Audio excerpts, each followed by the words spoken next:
right. Well, love that song. Every time I hear it, it's just brand new. There's just something wonderful about it. Well, it has been said, don't knock the weather. 9/10 of the people couldn't begin a conversation if it didn't change once in a while. And so I'll add that the other 1/10 couldn't begin a Sunday talk if it didn't change either. I know that I began a lot of my Sunday talks talking about the weather. So today I'm not going to mention the drastic change between last Sunday's weather and today's chilly weather because, Michigan makes its own obvious weather changes without a running commentary from me. And even though the tiger's eye sumac in my yard has started into its fall colors, and the autumn equinox is just around the corner, I'm not going to mention the speed of time either, which is the other one of my favorite topics. Because time passing quickly goes without saying. However, I do just want to say one thing. That, you know how it's been said that time only seems to go faster as we age? Well, recently, according to scientists who study the rotation of the Earth, recent data shows that Earth is actually speeding faster and faster than it ever has before. And we thought it was just our aging imagination. So, all this month we're going to focus on our wonderful imagination by considering that nothing in this world has any meaning at all, except the meaning we give it. That everything in this three-dimensional environment is the result of our imagination, even the speed of the Earth's rotation. That doesn't make it untrue. It just makes it changeable. Everything that feels real to us is true for us until it isn't. A Course in Miracles makes a fundamental distinction between knowledge and truth, and the real and the unreal. It says knowledge is truth under one law, the law of love, or God. Truth is unalterable, eternal, and unambiguous. It can be unrecognized, but it cannot be changed. It applies to everything that God created. It has no opposite, no beginning, and no end. It merely is. Nonetheless, our imagination is a powerful thing. In fact, our opening statement this month is an affirmation of the holiness of our imagination. The universe celebrates the creations our imagination brings about because our creations expand and extend the universe. But in order for us to feel the power of God within us that makes that so, we need to move beyond imagination and land in realization. Because realization is the presence of truth within us. It's beyond learning. It's beyond time and space. And only what we realize is true is unchangeable. But still, our imagination is a holy, holy thing. We can use it to imagine the life that we want to live and the world in which we want to live it. We can change our mind about the way we want to see the world, and as we focus on the change we want to see, what we see changes.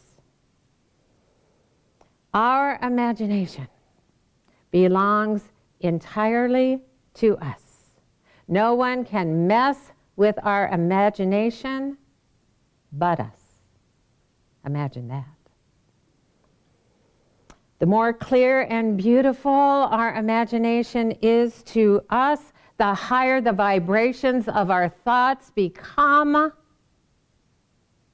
and beautiful changes take place in our life. Abraham Hicks tells us the universe doesn't know the difference between a thought that is based on reality and a thought that is based on your imagination.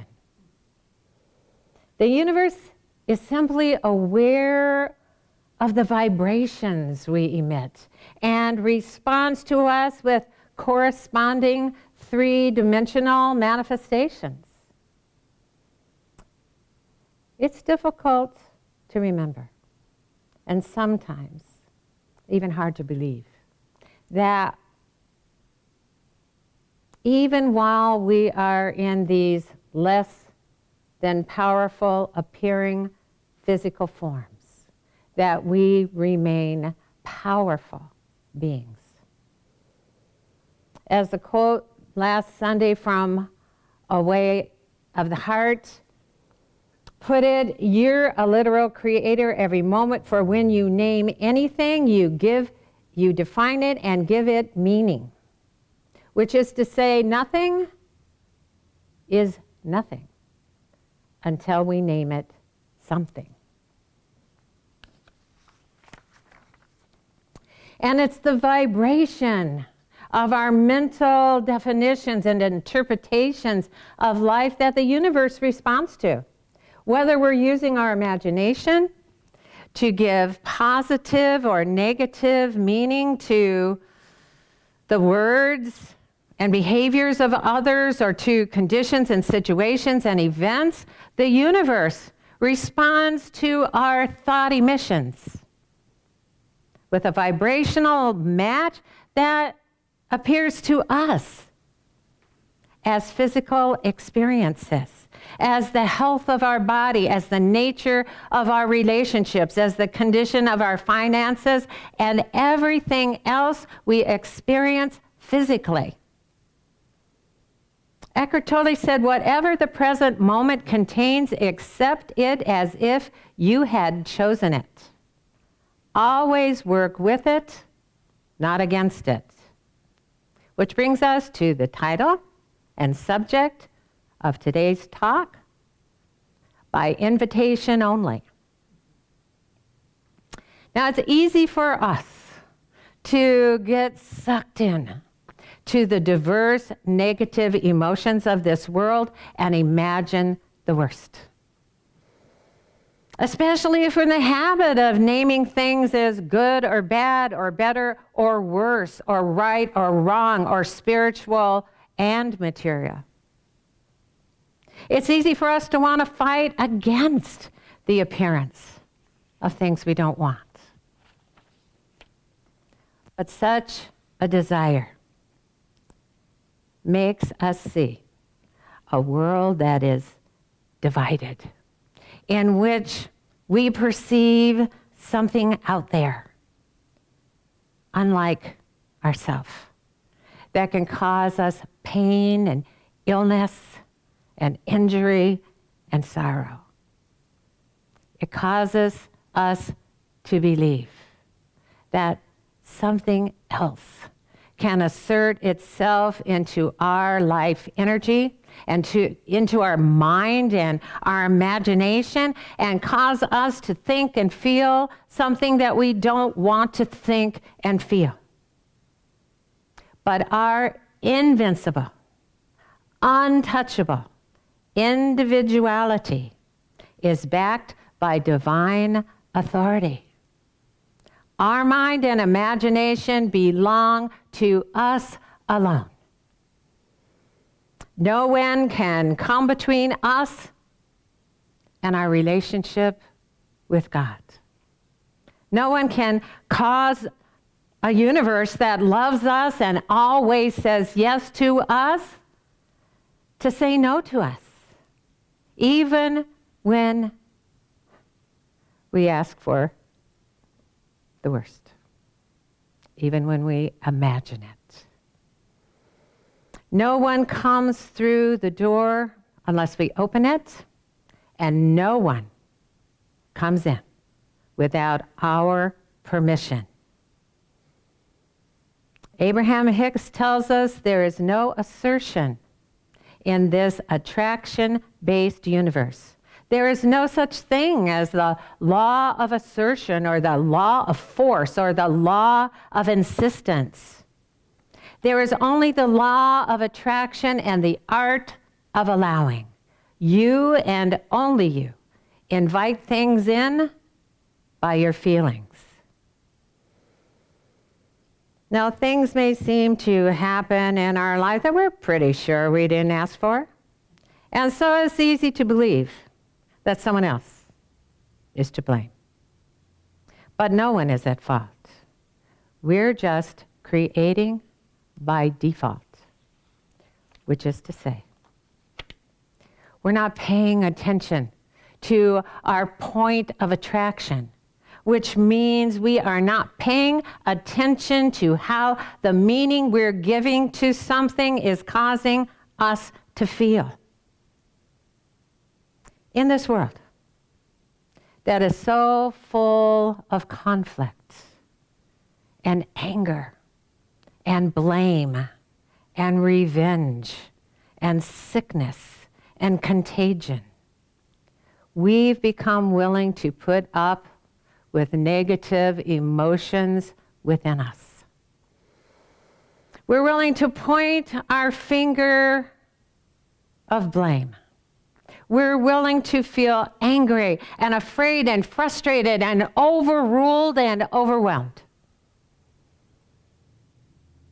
We think we don't have a choice but to respond to world events and to personal situations with the same negativity that whatever it is represents to us. We see things happening and we habitually give meaning to whatever it is and decide on how we're going to feel about it. But if we fight against whatever it is, whether we imagine it's a fight with a person or some system in the world, the fight is really with ourselves. We're the one perceiving. We're the one believing. We're the one agreeing. We can't control the circumstances around us. But we don't need to invite any of it for tea or into the boxing ring. Unwanted things can't jump into our experience uninvited. And we can't free ourselves from unwanted experiences by trying to control the behavior or desires of others. Our freedom comes from self-adjustment. Once we decide how we want to feel and we accept that it is the way we feel that causes our experiences and creates the moment for us, we won't attempt to control circumstances that surround us or fear something unwanted is going to come into our experience and get us. In the way of the heart, we read, therefore understand well. Right now, in this lived moment, wherever you are, whatever you're experiencing, all that you see, all that you feel, all that you know, and all that you seek to avoid, and all the things you value and devalue. All things are contained within your awareness. For if they are not found there, they do not exist for you. What feels real to us is true for us, whether or not it feels real and feels true to anyone else. Whatever the present moment contains. It's important for us to accept it as if we have chosen it, because we have, with the meaning that we have given to it. The less we name anything or anyone troublesome, the less trouble we get. The more we think about things that please us, it frees us. Because the better we feel, the happier we feel, the more joyous we feel, the more peaceful we feel, the more loving we feel, the better things go for us.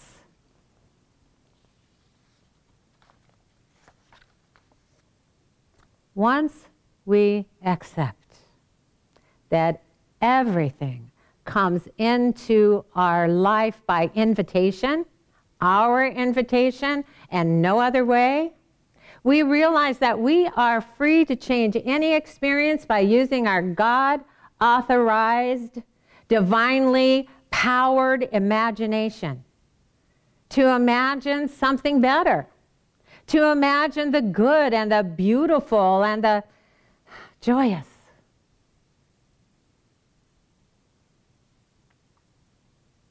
Since there's no assertion in this attraction-based universe, as we use our imagination to imagine something good, we naturally rise in vibrational harmony to what we want.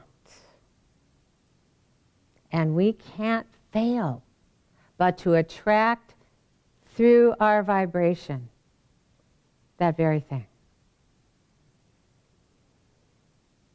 Everyone may disagree with the way we see life. But since our imagination belongs entirely to us, no one can mess with or mess up our life but us. In this world, where it's easy for our energy to get out of whack, it's important for us to know that we have the power and ability to get it back into whack again. Abraham Hicks tells us, give in to the well-being that is hammering at your door. Give in, give in, give in to all of the goodness that is surrounding you and wanting to show evidence of itself to you. Start looking for the evidence of well-being. It is pervasive. It is all around you. And because it is, we are free to invite it in anytime we choose to. Namaste.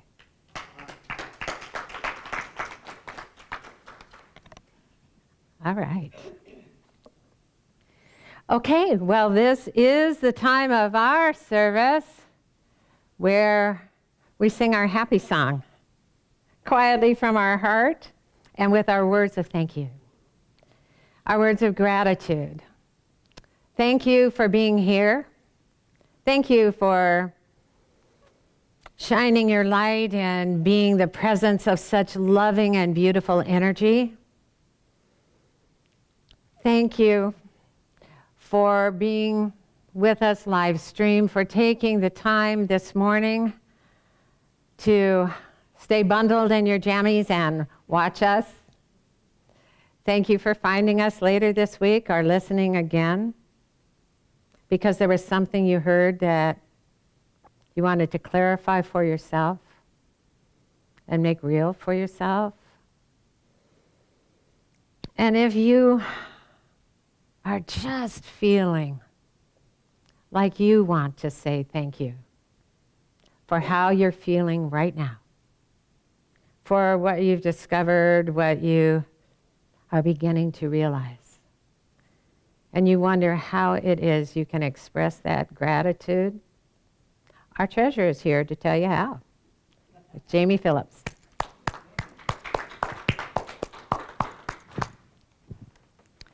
Wow. Good morning. Good morning.